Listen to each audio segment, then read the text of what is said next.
announcing my candidacy for President of the United States. Now it's 6 o'clock. Joe Biden's bid for the White House.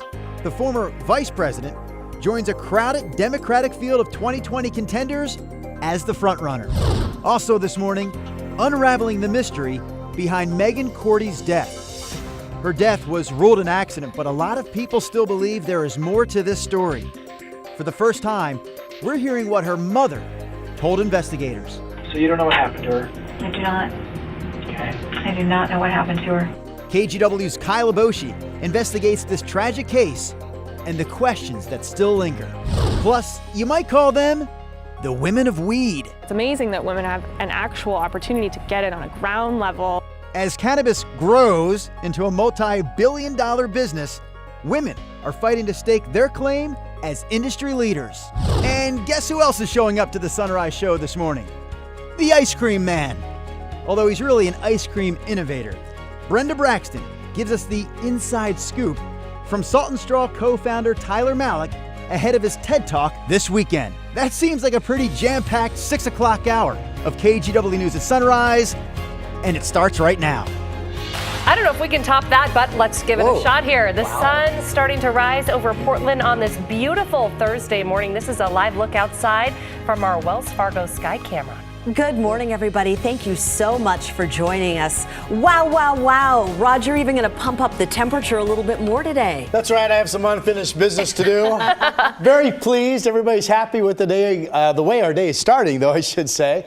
At the bus stop we go. Kind of a chilly start for some, like we had yesterday. About 44 here in the city at 8 o'clock. 60 at noon. Yesterday it was 67. Today I think it'll be 70 when the kids get out of school. Not as colorful as the sunrise shot we just saw, but pretty baby blue sky over Cannon Beach. The beach will also hit 60 today. Here's Chris McGinnis. All right, let's go ahead and check out the roads right now. We'll take you to the Banfield, checking out I-84. This is coming out of the Hollywood district towards Lloyd, and you can see we are rolling along just fine out there right now. We'll switch gears real quick and take you up to Clark County. That's the first significant slow spot of the morning drive, and it's towards Mill Plain. We'll look at the drive times coming up in just a few minutes. Get that man a glass of water, guys.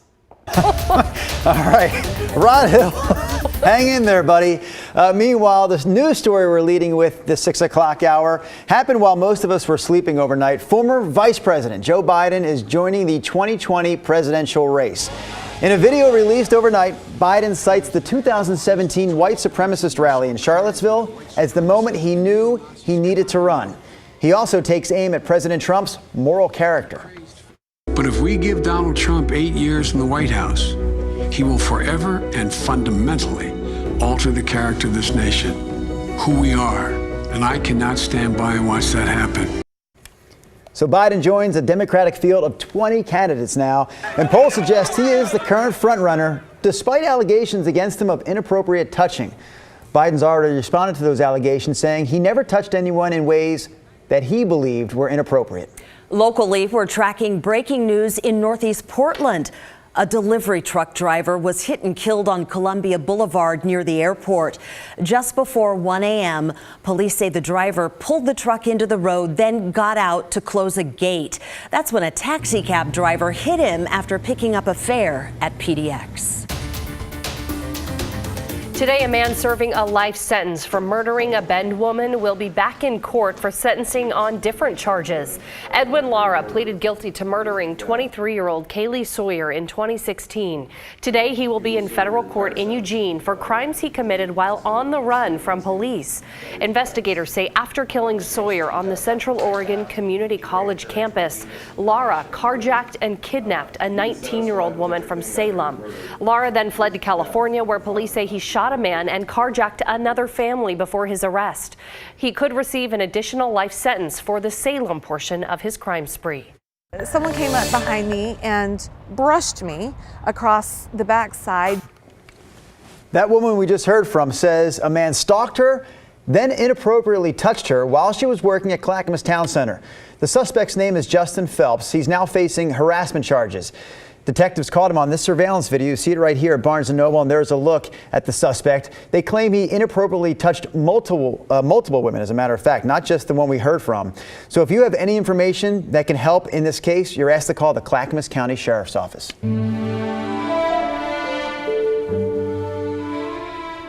Hundreds lined up for miles to honor the Cowlitz County Sheriff's deputy killed in the line of duty.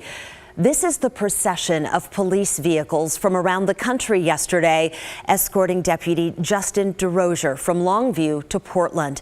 People lined sidewalks and overpasses to salute him. After that procession, there was a memorial service at the University of Portland. Colleagues, friends, and family spoke about DeRozier's dedication to his job. Justin was smart, skilled,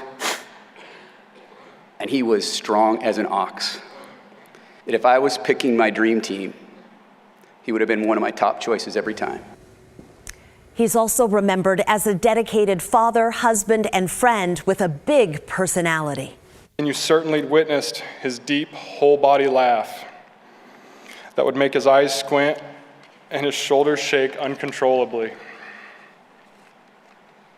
It would fill the entire room. It was contagious. Local businesses are raising money for DeRozier's wife and infant daughter. Red Leaf Organic Coffee in Kelso has raised $40,000 for the family and will keep collection jars in the store for the rest of this month. Other local businesses are also helping. You can find information about those fundraisers and watch yesterday's full procession and memorial service on KGW.com. Here are some other headlines we are tracking in your morning rush. Russian President Vladimir Putin says North Korea is ready to de-nuke. Now, this follows a summit between Putin and Kim Jong-un overnight. Putin says North Korea will only give up its nuclear weapons if it gets strong security guarantees. Now, he didn't specify what that means, but says it would involve multiple countries. Measles cases across our country have hit the highest level in 25 years now. The Centers for Disease Control reports 695 cases so far in 2019. Health officials saying a rise in vaccine misinformation is causing some parents to skip them altogether. Boeing says it may cost $1 billion to fix those 737 MAX jetliners. The entire fleet was grounded worldwide after crashes in Indonesia and Ethiopia that killed nearly 350 people. The company is now working on software changes and other fixes. Hey, Facebook could face a fine of $5 billion for violating the privacy of you. The Federal Trade Commission is investigating reports that British consulting firm Cambridge Analytica got the data of tens of millions of Facebook users. Despite the announcement, Facebook shares rising 8% overnight. And that is your morning rush. Well, we could find out tonight which team the Blazers will face in the second round of the playoffs. The Denver Nuggets are one win away from taking their series against the San Antonio Spurs. They play tonight in Denver. If the Spurs win, they force Game 7. Tip-off is at 7 o'clock. Now, while the Blazers get some rest, many of us can't stop reliving Tuesday night's big win. I think the most overused phrase, it wasn't overused, it was appropriately used, but it was the most used phrase in Oregon and Southwest Washington yesterday. Did you see Dame's shot? Because Damian Lillard hit that winning basket Tuesday night, but a local photographer actually captured the winning shot. KGW's Tim Gordon here with us this morning to tell us all about it. Hey, Drew, this picture right here has gone viral. And if you haven't seen it, where you been? Now, here it is. We'll show it to you right here. This shot is just something else, taken by a freelance photographer on the court. There's Dame after his big shot with all his teammates around him. It is proof, really, that a single still image can really capture the essence of things. In this case, it captures the feeling right after an amazing series-winning effort. The man who took the shot is Craig Mitchell-Dyer. He's a Portland photographer who works with the Associated Press and USA Today as well. Mitchell-Dyer took dozens, probably hundreds of pictures of that epic game Tuesday night, and a lot of good ones for sure, but the one everybody's talking about, some are comparing to a Renaissance painting. Yeah, the pro photographer says that is great. You just look at the picture, you can say, okay, I remember that moment. I remember what was happening there. I remember what I felt when that happened. I mean, Dame's face never changed. Like, everybody's freaking out, and he was just stone cold the whole time, and it's so fantastic. The fantastic image has been shared thousands of times on Twitter now. Someone even described it as an unreal, unparalleled piece of sports art that belongs in a museum. It's true. It's just amazing. You look at this all around, all the guys, their eyes, Dame, stone cold. Mitchell Dyer loves the positive feedback he's getting, but he also says, you know, he got lucky being in the right place at the right time. I say he's being modest. He put himself in a position to win, and he did. It's a great shot, guys. Oh, it sure is. I think it's going to stick, the nickname. Mitchell Michelangelo, I like that. A Renaissance man. Okay, we also want to give a big old shout out to our playoff fans of the day. They love the Blazers, and they took this photo during a medical mission that they took to Haiti. So we have Nora there, who works at Salem Hospital, and Nicole, Alicia, and Megan, who are all pediatric nurses at Randall Children's Hospital. So if you would like to be KGW's Playoffs fans of the day, you can do it too. Just tag MyKGW on your Facebook or Instagram posts, or if you'd prefer, just email us at mykgw@kgw.com. I believe my mother is becoming a Blazers fan because that shot, I don't know if that shot by Dame was heard around the world, but it was definitely heard around the country. She calls me yesterday from Philadelphia. She's like, what's Damian Lillard like? I'm like, I don't know. I don't really know him, Mom. Sweet. But I did tell her this. I said, you know what I like about Damian Lillard? All the years he's been here, he's never been in trouble. And maybe that's a pretty low standard for athletes, but I said, he's never been in the news for a bad thing.